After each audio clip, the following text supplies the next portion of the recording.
Hello everyone, आज हम physics section से न्यूटन लॉ पढ़ेंगे। पहले न्यूटन का फर्स्ट लॉ देखते हैं कि वो क्या कहता है।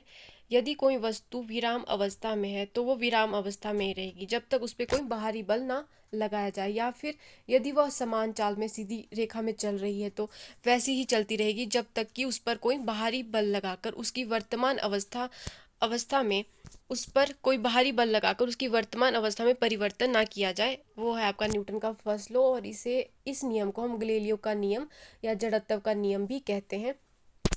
और इसके एग्जाम्पल है आपके। पहला है, ठहरी हुई मोटर या रेलगाड़ी के अचानक चल पड़ने पर उसमें बैठे यात्री पीछे की ओर झुक जाते हैं, और ये आपने एक्सपीरियंस भी किया होगा। कंबल को जब हाथ में पकड़कर डंडे से पीटते हैं तो जो धूल के कण हैं वो नीचे गिर पड़ते हैं। तो ये भी आपका एग्जाम्पल है न्यूटन के फर्स्ट लॉ का। अब नेक्स्ट है आपका न्यूटन का सेकंड लॉ क्या कहता है।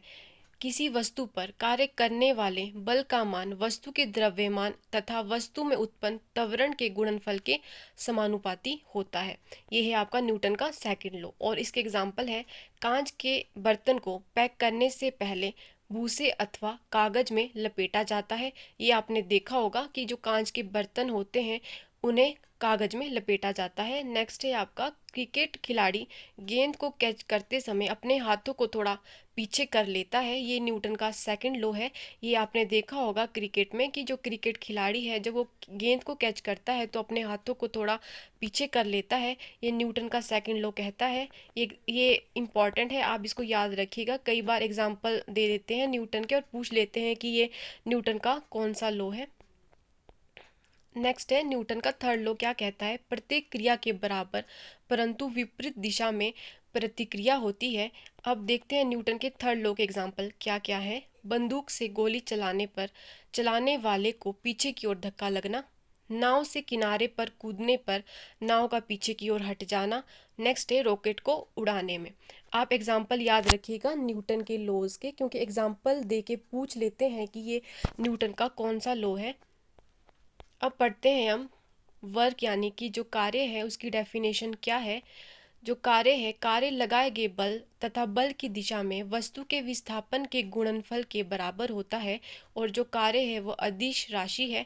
इसका एसआई मात्रक जूल है। आप याद रखिएगा वर्क से कि जो वर्क है वो आपकी अदिश राशि है, और जो कार्य है उसका एसआई जो मात्रक होता है वो जूल होता है। इसमें से क्वेश्चन बन सकता है। नेक्स्ट है एनर्जी।